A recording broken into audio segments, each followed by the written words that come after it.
Hey everybody, this is Bill, the Fox Body Phantom, and today we are up at Bass Pro Shop for our favorite cruise night of the year. Every other Thursday, the Mass Cruisers do an amazing job up here in Foxborough. We get a ton of cars. I was able to get up a little earlier today because I'm working Saturday this week, so I got a kind of a half day at work. I'm gonna shoot all the cool stuff up there. Remember, we'll do our favorite Fox Body of the day, the Phantom favorite at the end. Real quick, if you haven't done it, please hit that subscribe button. Lots of cool stuff coming up this weekend. Unfortunately, I'll be working, but if you're around, please check out the Lug Nut Show over in Whitman, an amazing show. And then Crescent Ridge over in Sharon has their annual show on Sunday. Less than 100 cars, great turnout. Go get an ice cream, have some fun. We're gonna shoot some stuff. We'll come back and talk to you in just a little bit. The car we're gonna shoot up here tonight is this 1965 Chevy Biscayne Wagon. This is kind of a neat car. Got a chance to chat with the owner. Picked this up from an estate sale very reasonably.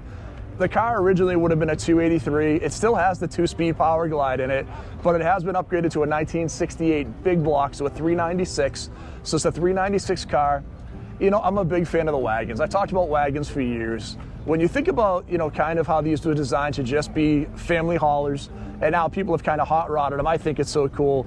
This is a great color combination, kind of that 60s color green over the silver, the Rally Sport wheels. But again, this is only a 2-speed. So I was talking to him, he's like, look, I gotta put something with an overdrive in here because this thing is screaming on the highway at 65, 70 miles an hour. And I can see that.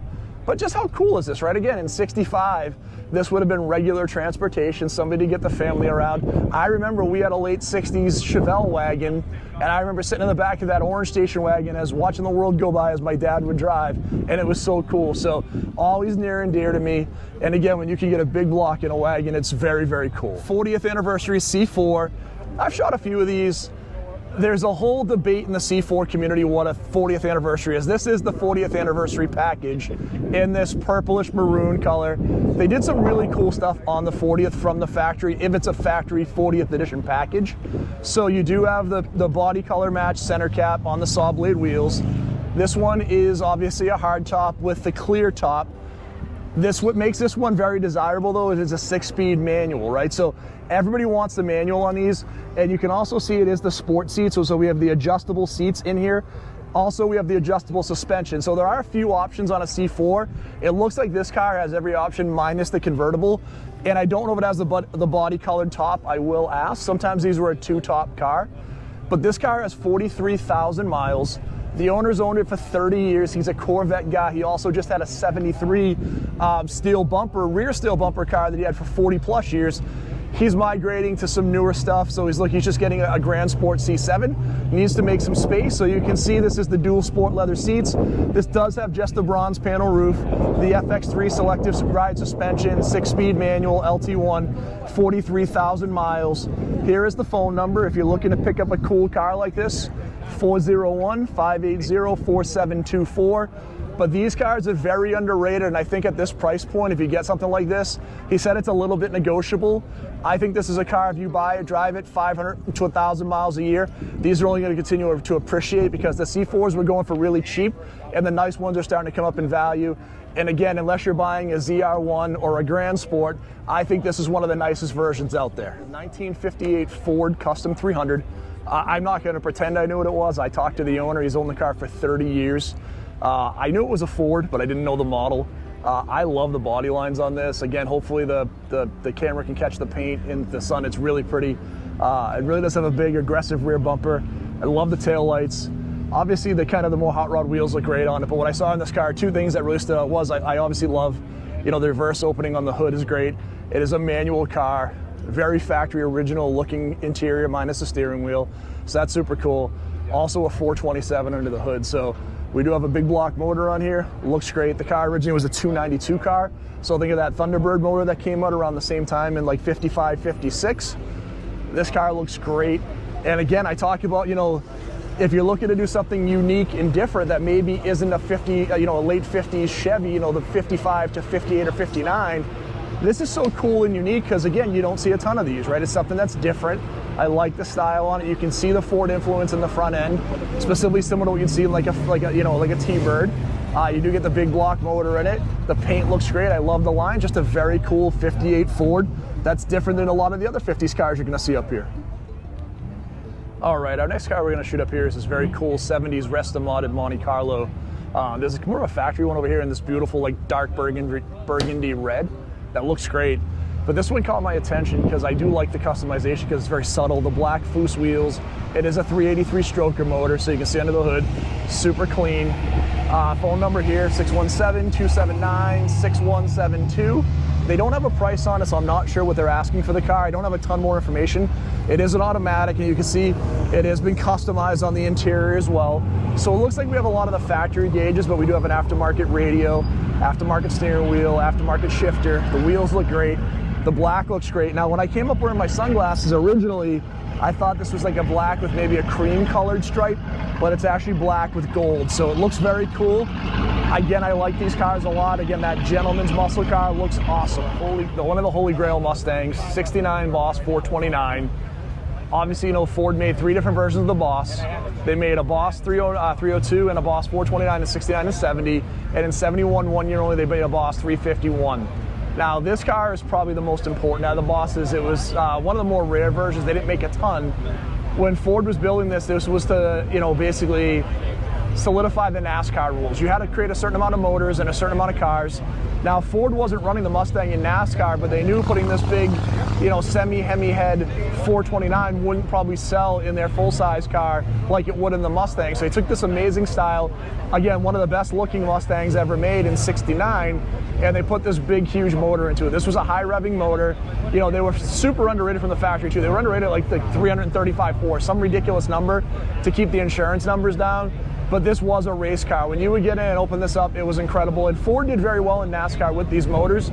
Now, again, I think the Boss 429, that was only available in a couple of different colors. You get the red, you get a black, you can get a white. So it was limited in colors. 69 was the 4 headlight version. Slightly different on the body between 69 and 70. This is running the Polyglass GT tires, which always blows my mind. You have a car that is literally the ultimate version of Ford's high performance car in 69, and it's running on these crazy tires. I mean, this is what the technology was. All of these were manual cars. They had to be a 4-speed. You could not get an automatic. You actually could not get an automatic in any of the Bosses from Ford. So 69, 70, 71, if you had a Boss, there was no such thing as an automatic Boss. What I like though is Ford also gave the deluxe interior, so you had the wood grain, the nicer steering wheel, the high back vinyl buckets. Like, this was still a very comfortable place to be. One of the options you had on this car that this one doesn't have, there was an option for rear window louvers. There's a Mach 1 over here right behind us. This is a 69 that has the rear window louvers. You could get it on the Boss. This one doesn't have it, but just a great version of a car. And again, this is an incredibly rare car that you're not going to see all that often. Well, we've got an impromptu Jeep meetup here today. No one was kind of planning it. I brought my Jeep in too, and one of the guys that was here said, hey, let's all try to park together. So we'll just do a quick walk through with some of the Jeeps that are up here today. Now, this the black 396 would be my choice, or either of these two 396s, or 392, excuse me. The 392 Rubicon Jeeps are ludicrous. You know, 475 horsepower, big V8, all the Rubicon capabilities, bigger tires, beadlock capable wheels right from the factory, super cool. And then again, so it's cool to see the Jeep guys up here. Like I said, it wasn't a planned Jeep meet, but you got a few Jeeps up here, very cool. Thought I'd share them with you. Again, the Jeep guys are super passionate, so let's share a little bit what these guys are doing. And this is my my Gladiator over here. This is pretty cool, guys. Something I have not seen before. Again, in person, 1977 Oldsmobile Delta 88. This was the pace car for the Indianapolis 500. Car is a 403 motor, so essentially the same motor you would have had in the Trans Am with the automatic. Obviously the Cutlass style wheels. I'm just surprised they went with the full-size Delta versus the Cutlass, which had a very similar body shape. It would have just been smaller, but this looks great in the black. This looks great in the black and silver with the red. It is super cool. The Oldsmobile logo on the hood, the Indy 500 logo on the rear pillar. What a cool version of a car. And again, it's something I didn't know existed. You know, there's so much cool stuff out in the history of the cars, and even me, who's kind of a huge nerd, you know, there's stuff you just don't know. And again, they made 2,400 of these cars, so they didn't make a ton. But to see this one still floating around, it looks like it potentially has the original paint, which I think is very cool. And again, very cool style. Again, I really do like this rear window that goes into this rear pillar, the rear C-pillar. It looks great on the car. It's just very different, right? Because that C-pillar has a lot of you know, swoop to it, but you kind of have just a straight, you know, back window that goes into it. This is very much an Oldsmobile interior from this time. I don't know why Oldsmobile fell in love with the red velour interior, but it seems like every Oldsmobile in the 70s had that interior, and it stayed on until the 80s. I had it in my 88 Monte SS. This just became the de facto GM interior. There's nothing wrong with it. It's just interesting that this just became the interior that all these cars in this body style had for like 20 years. But it's just very cool and very different. Very cool 1964 Nova. Talk to the owner. He has a bunch of cars. This car is over 460 cubic inches, over 600 horsepower. Used to drag race him, doesn't anymore. Love the color on this car. I love the big cowl induction hood. It looks great. The wheels look great on it. Obviously, the big slicks, the roll cage. You can see the interior is set up for drag racing still. And this car is a wheelie bar and a parachute car. So this is a car that you can drive on the road, but it is set up to actually drag race. And we were talking, he said he gets between 8 and 9 miles to the gallon on this car. And he said it wasn't bad, right? So for a race car, I guess that is reasonable, 8 to 9 miles per gallon. But he is running this car on pump gas. So very cool to see. He said all of his cars he runs on pump gas. He wants them to be drivable. So this is an incredibly capable drag car with all of the horsepower, all of the safety precautions, the wheelie bars. But you can take it on the road, average 8-10 miles to the gallon and have some fun with it. So very cool 64 Nova in that beautiful green paint. The interest as always trying to find something new and different. This is a Vanderhall Venice 2023. This is in the vein of like a slingshot. When I saw this at first, it gave me definitely that vibe of the slingshot, the T-Rex. These very cool niche cars that are 3-wheel, that are designed to go out and kind of give you the experience of being in a motorcycle with a little bit more security, a little bit more protection, right? So this is a 4-cylinder GM motor, putting out a little over 240 horsepower. It is mated to an automatic. Now it does have this manual transmission option here. Now what's wild on these cars in New York and Massachusetts, the only 2 states in the country, are what they call auto cycles. And that means that you have to be registered as a motorcycle and you have to wear a helmet. Everywhere else in the country, you can buy this car and drive it as a car without any restrictions. In Massachusetts and New York State, you are required to put on a helmet and drive this. What was interesting on this car weighs 1,200 pounds, right? And this car new, it's a 2023, was only about $32,000. When you think about that power to weight ratio, again, this is the same level of performance you get like in a Corvette and a Mustang, those cars are selling for significantly more money. The challenge on this car is just that one rear wheel is actually just getting the power to the ground. But again, a 250 horsepower car, open air, at 1,200 pounds is an incredibly fun car. It looks great. And I like this more mature look than you'd find if you were buying like, a slingshot, which looks a little bit more Batmobile-ish, a little bit more cartoonish. This looks a little bit more as a niche, well thought out, very fun vehicle that's a little bit more adult and has great lines, has great colors. Beautiful 1970 Dodge Charger 500. This is a beautiful car. Again, doing different things. You see the rear window on this. They were trying to figure out the aero as they would use this in NASCAR versus just that flat window. There was a version of this where the window would come out a little further. We know about the Daytonas and the Superbirds. I like this car. It's in like Hemi orange with a rear trunk spoiler, the black stripe around the back, the black steel wheels with the simple hubcaps on the car look great. I don't know the motor on this car. It's most like a 383 car. That's what most of these were. But a very clean interior on the car, automatic, so torque flight 727. Again, this front end, as it would evolve from 68, 69, and 70, everyone has their favorites, and it just depends on which version you like. I actually like the 70 front end. I don't think it looks bad. I like the hideaway headlights. People felt a certain way about the bumper that went all the way around that front end. I don't dislike it. I think it looks cool. Again, I think the 68 and 69 look a little sleeker in the front. I do, but I don't think this distracts from the beauty of this car at all. And again, people talk about that Coke model style with these Chargers. It is one of the best looking cars of all time. They just did such a good job on the design of this car. And again, you put the 383 in here, or 440, or even you're fortunate enough to have a 426. This car is also a monster, just incredibly fast for that time frame. I've had some cool stuff up here that's for sale. I'm going to shoot this car that's for sale as well. There's also a Corvette that I'm going to shoot.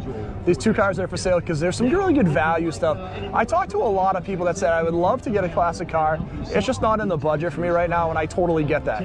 Like, you want to buy a show quality car, it may not be in the budget today, but if you want something fun that you can come to a cruise night, there's a lot out there, guys. There's a 96 Cobra 5-speed black with a tan interior with the Cobra wheels, right? This was a very cool car that came out, and this was kind of the rebirth of the Cobras with the SN95 cars, and these are the early gen SN95s. So you have the white gauges, you have the Cobra on the, so I thought this one had the Cobra on the seats. It doesn't, but it does have, like I said, the upgraded gauges. It does say Cobra on the steering wheel. It does have the Cobra badges on the back. And again, if you're looking for a car, this one has 85,000 miles on it. They're asking $12,900 for it. Again, $12,900 for a car. The interior looks very nice. These seats tended to crack a little bit. This one looks like it's in very good shape. This has that triple bubble design that we've talked about on the SN95s, which always look good. I do, like you said, the wheels look great. I love the Cobra emblem. So if you want to have a Cobra, have something that's kind of fun, that's not a ton of money, this is a great car to get after. And it's at owner selling it. The number is 401-269-8821. So if you're looking for something cool, absolutely, this is a great option. Now, the flip side, we also have this Corvette, right? So again, if you're looking for something fun, 89 Corvette, 25,000 original miles. Again, same thing, they're asking $9,900, looks like the same person, right? So it's the same number, 401-269-8821. But again, this is a very cool car. 89 had a couple of very unique features. It had those salad shooter style wheels that were only out for just 2 years, 89 and 90. It is still the, you know, the older version of the tune port injected, so 245 horsepower, 300 foot-pounds of torque. No OptiSpark, so no issue with that. So you had kind of a little bit of a hybrid of what would change in the Vettes over the next couple of years. You still had the concave rear bumper with the round lights before we go to the squared lights that would mimic the ZR1 lights.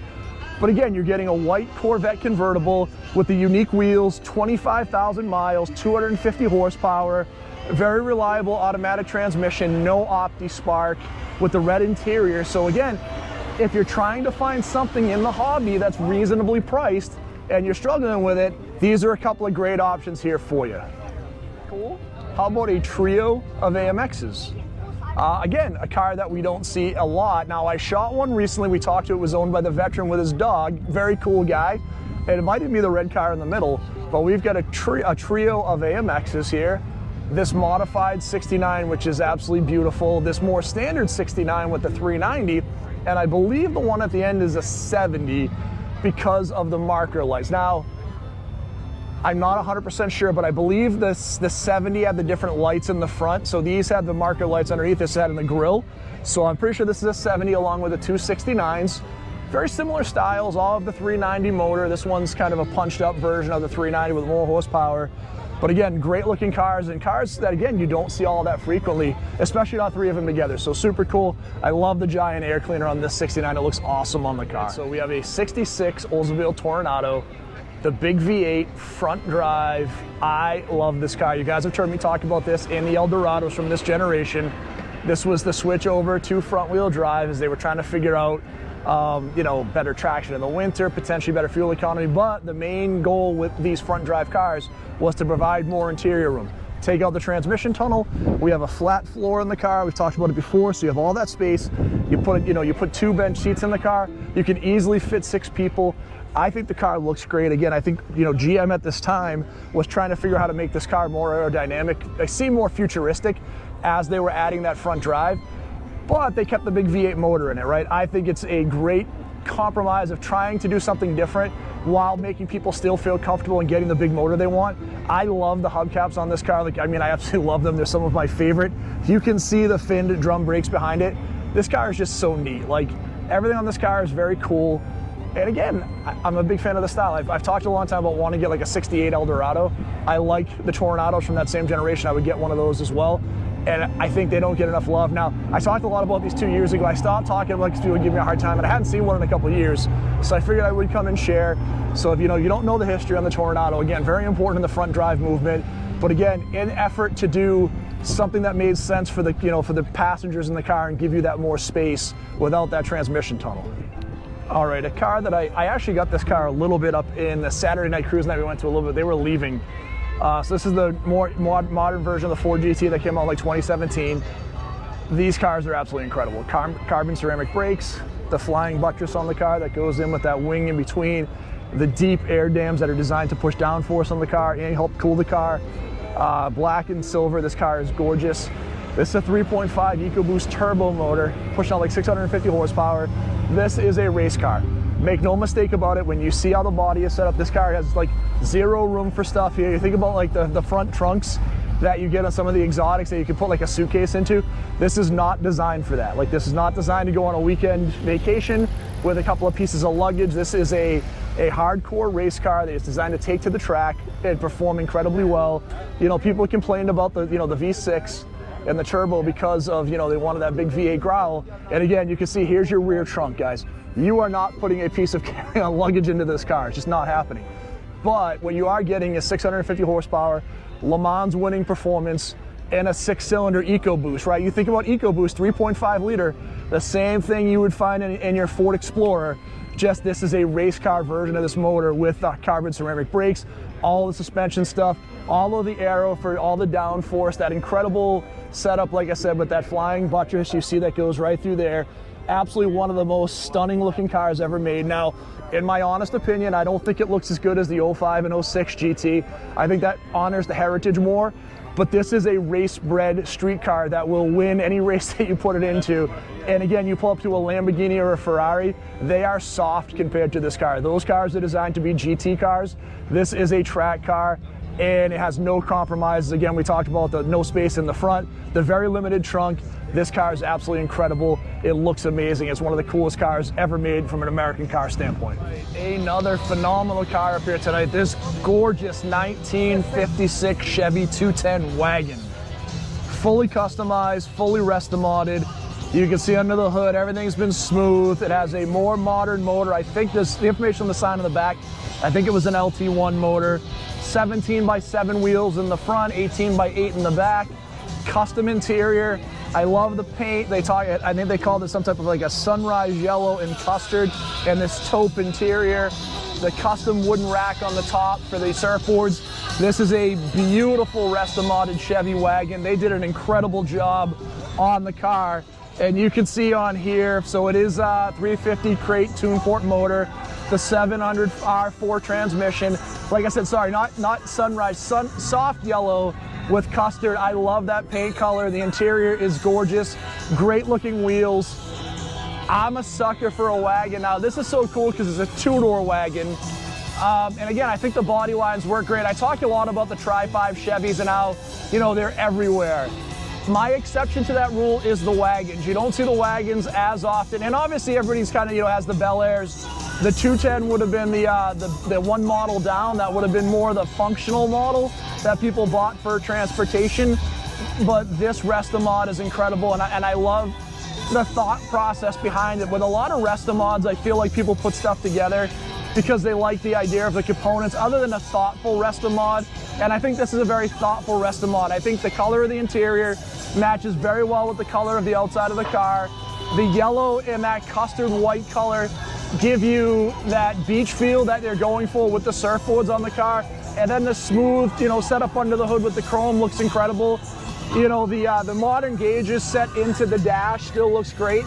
And we kind of kept the same style that you'd have with the mid-50s Chevys on the glove box area. So overall, I think it's an incredible build. It looks awesome. One of my favorite cars up here tonight. We're gonna shoot this very cool Dodge Charger. Now, this isn't a cool Dodge Charger if you're speeding through Rhode Island, right? You don't want to see that, but I want to talk about it because these guys are doing a car show, their third annual, Cops and Rodders, on August 30th from 10 to 2.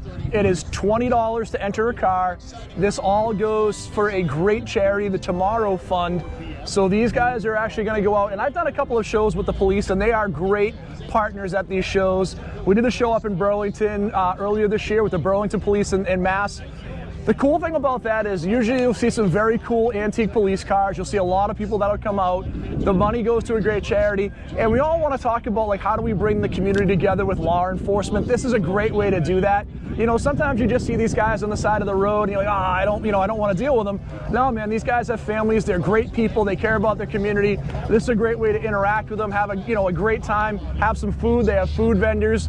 The money goes to a great cause. I would just suggest, though, this would probably be the one show, I wouldn't do a burnout leaving, right? That's probably a dumb idea, but go check these guys out. They're doing some very cool stuff right across from the police station, so please go check them out. August 30th, it's the Saturday of Labor Day weekend. There's a lot of big shows on Sunday. This doesn't bump into that, so if you're looking for something to enjoy on that Saturday, please check these guys out. Newer Ford, newer Chevy stuff.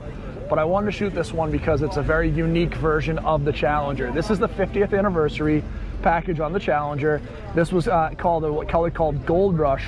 It had a few different badges, so if you look at the front, you can see the Challenger 50th anniversary badge right in the grille. It has the gold colored RT versus like the red. It has the old school Challenger script. I think it's called the Heritage script. When I had that on my 2012 RT, it had that same badging. This is a shaker hood setup on the car with the matching color. It is a flat black on the hood, the roof, and the trunk. You can see on the inside, it does have the 50th anniversary logo in the seats. It does have the special colors on the badging inside, along with the gold stitching. And then on the back of the car, right by the spoiler, we also have one more Heritage 50th anniversary badge with the the cursive Challenger logo and the 50th logo. I think this is pretty neat. Again, not a version I've seen pretty regularly. I don't think I've ever seen one of these in person. And we shot that 93 40th anniversary Corvette. I think these special, anniversary editions are pretty cool just because they set the cars apart a little bit differently from cars they make quite a bit of, and this is a really cool version of this Challenger, and I'm a big fan. I've been in kind of a GSX kick lately with some of the GSX convertibles. This is a GS 400, so it's the 400 4-barrel, 68, one of 350 built that year, 351. This is a 340 horse, 440 foot-pounds of torque.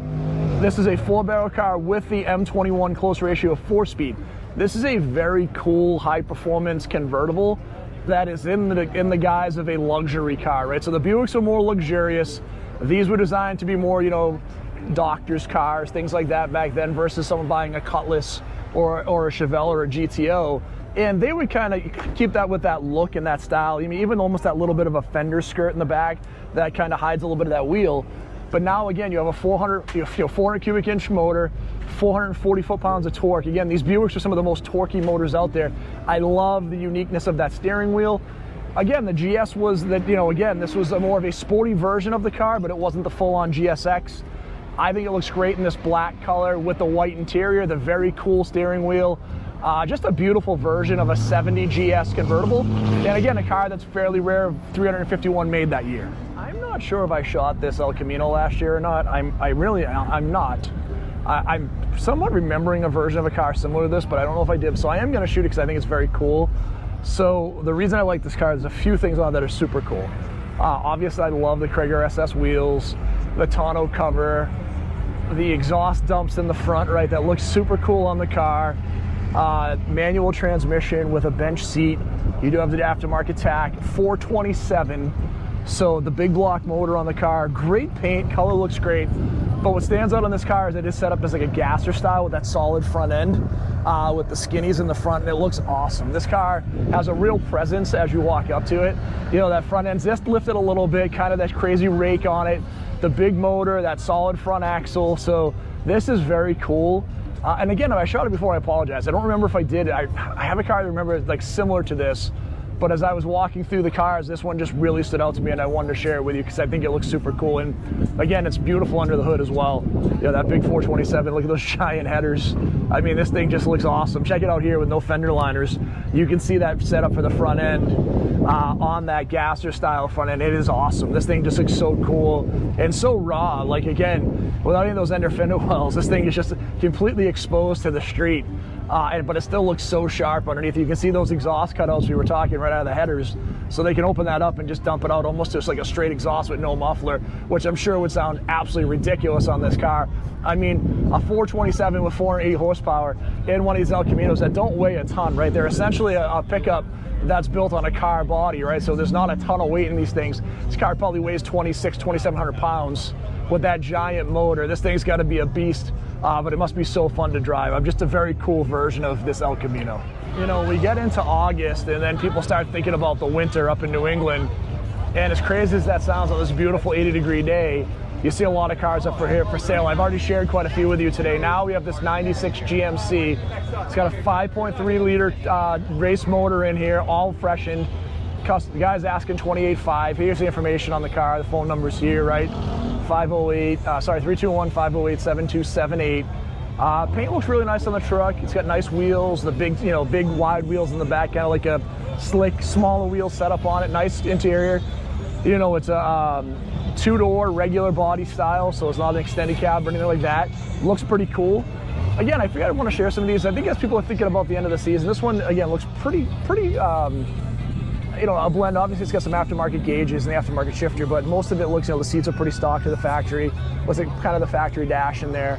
So again, if someone's looking for something, there's a lot for sale out there today, guys. I think you're gonna find over the next couple of months in my videos, I will post on my videos as much for sale stuff as I can. If you're looking for something fun or cool, reach out to these customers, let them know you saw it on the Fox Body Phantom channel. We're here to help the community, so very cool. But this is a great looking truck, and if you're looking for something fun, the reason I was drawn to this, before I bought my Mustang, I almost bought a 94 truck that looked just like this. The thing was done up, it was at $100,000 in custom work, but the person that built it built like a straight dump out of the side of the fender with like no exhaust. It was so loud, but the thing was gorgeous. And I like these trucks. I think they lend well to hot rods. I think if you think about what's the next generation of hot rods, I think these trucks, you've seen people building them, and they look great. Those of us old enough to remember even the reruns of the Rockford Files, this is the car that was the same make, model, style as the one in '75 in season 2. This is a 350 car, factory 8-track, the factory Pontiac, 5-spoke wheels with the factory Pontiac center caps. These were pretty interesting cars. When you looked at these, I had a buddy who had a Firebird, and then he got a Trans Am. When we would look at it, the Firebird had the wood grain dash, the Trans Am would have the aluminum turn dash. They were very similar as far as the gauges went into it. Again, you see that pretty neat steering wheel in this Firebird. You'd have no rear spoiler on these, especially in the Esprit version of it. This was kind of more the cruising version, the luxury version of the Firebird. But I do think the rear end looks great. I love the emblem on the car. This is a really cool color in that brown. And again, factory white walls, right? Again, this was the more luxury version. When you look inside, the high back buckets, the automatic transmission, just like you'd have in the Trans Am. Very similar, like I said, the gauges were similar, just wooden dash versus the turned aluminum dash. And this would be a 350 versus like a 400 in the Trans Ams, but it looks great. And I actually really like the front end on these. Again, I think, 75, 76, the Firebird and the Trans Am had a great looking front end. I do like 77 and 78. 79 through 82, not as much, but this is a very cool version of this car. And again, if you're of a certain age, you see this car, and I see it, and even though I was, this was reruns as a kid, the first thing I think about is Rockford Files, and it's very cool. Thanks for sharing it with us. This is a very cool driver, 1958 Chevy Apache pickup, 350 motor, 350 transmission. Upgraded the suspension from essentially from the frame down to like 71, 72 Chevy specifications. All of the interior, all the the rest of the stuff in the truck, the body is maintained for what it would for 58 with a more modern drivetrain. Talking to the owner, he said, I like driving the car, and I completely get it. I love the look on this truck though, with just that little bit of a little bit of a lift. It looks pretty aggressive. The flat gray paint with the white two-tone, the tonneau cover. This just looks like a fun driver that you could go out and tear around in. And this, again, what I've talked about a million times. There is so much value in having a fun driver truck or car that you can just go out and you are not freaking out about. You're not polishing it. You're not doing anything crazy. It is a beautiful, fun truck for a great driver back from a 58. Size difference from a 1946 Jeep to my 2020 Jeep right next to it. It is pretty ridiculous. It is so cool what they did with these military Jeeps back in the day. I love, these things would go anywhere. When these were built in the early 40s, it was a contract out to multiple different people. Willys, Ford, they built all these for the military, and these were designed to be able to be repaired by servicemen, in the middle of a battlefield with very little minimum parts. Like, it was super easy. You could build one of these. The crazy thing is, after that, you could buy one of these from like Sears as a kit. They'd send it to your house and you could build the thing in an afternoon. Like, these things were so designed to be easy to use, utilitarian, inexpensive. Now, I love my modern Jeep, I do, it's great. I have all the creature comforts, I can go anywhere. But I promise you, I'm probably more likely to break off-road than this 46 is, because I have all of this other crazy stuff on there, even with the lockers and the Fox shocks and the disconnecting sway bar.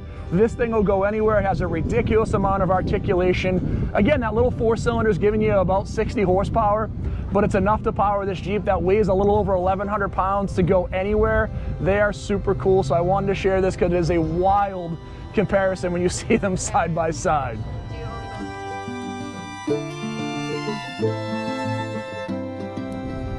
All right, guys, we're gonna do our Fox of the night up here, and it's gonna be this beautiful 93 hatchback behind us in the green and gray. This car has the chrome ponies. The owner has upgraded the shifter. Everything else is pretty stock, including the exhaust. The reason I'm shooting this one is this kind of is a time capsule back to 93, and this color combination specifically with that green with the gray on the bottom. He did put in, like I said, the chrome pony wheels. That would have been a summer edition special wheel that would have came on this. This would have came with the argent or gray pony wheels, but the chrome ponies look so good on this car. T-top car, sorry, not T-top car, sunroof car, but the owners owned this car for 27 years. And again, the only modifications he's done, chrome ponies, different shifter. But again, I love a time capsule, and I think this really encapsulates like the late generation Fox bodies right at the end. It looks great in this color. Again, the two-tone looks awesome. I love the chrome ponies. Very much a factory interior. The factory, the back end of the car looks like it just like it did. Now, what's wild with this is between like my 88 and this, there's not a lot of differences. You would see in some of the later models, they wouldn't put the tape stripe around the ground effects package, specifically if it was the two-tone version.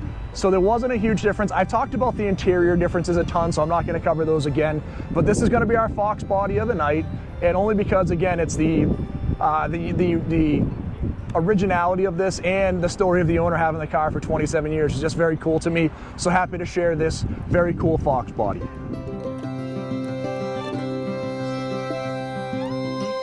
I'm gonna pick my Phantom favorite of the night. Lots of cars I could have chosen. That gorgeous new Ford GT, the 69 Boss 429, lots of cool stuff. But our Phantom favorite car of the night is gonna be this 63 Plymouth Savoy behind us. 426 Hemi, dual full barrel car with a TorqueFlite 727 push button automatic transmission. Check out this car here, guys. This car is the epitome of cool and sleeper. When you look at this car, I mean, there's a couple of things that let you know that this car is fast. That hood, which is factory, but if you looked at this, you would have thought this was any other Plymouth going down the road. The dog dish hubcaps, the blacked out wheels, the very subdued paint, the simple chrome bumpers. There is nothing on the outside of this car that is calling out that this car is a monster with the 426, that cross ram setup with the dual carburetors. Again, it looks like there's no radio in the car. A push button automatic on this 426 Hemi in 63. This thing would have decimated everything at the drag strip back in 63. It is wild, and it is my Phantom favorite car of the night.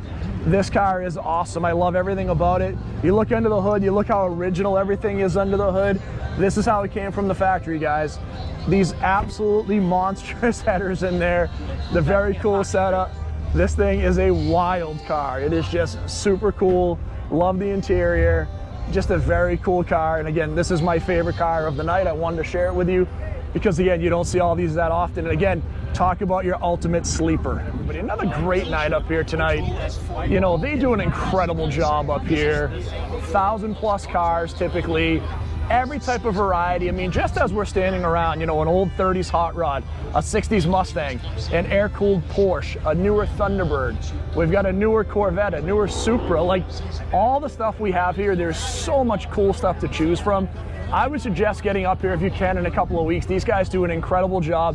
One of the coolest shows every year. Like I said, unfortunately, I won't be at any shows this weekend, but please check out that show I talked to you about on the 30th for the Rhode Island Police Department. That goes to a great charity. We do have, like I said, this weekend we have the Lug Nut Show. We have the show at Crescent Ridge in Sharon. The Easton Lions Club is coming up on September 14th, and we have Spindles on August 31st at the Marshfield Fairground. There is still a ton of great stuff left in the season.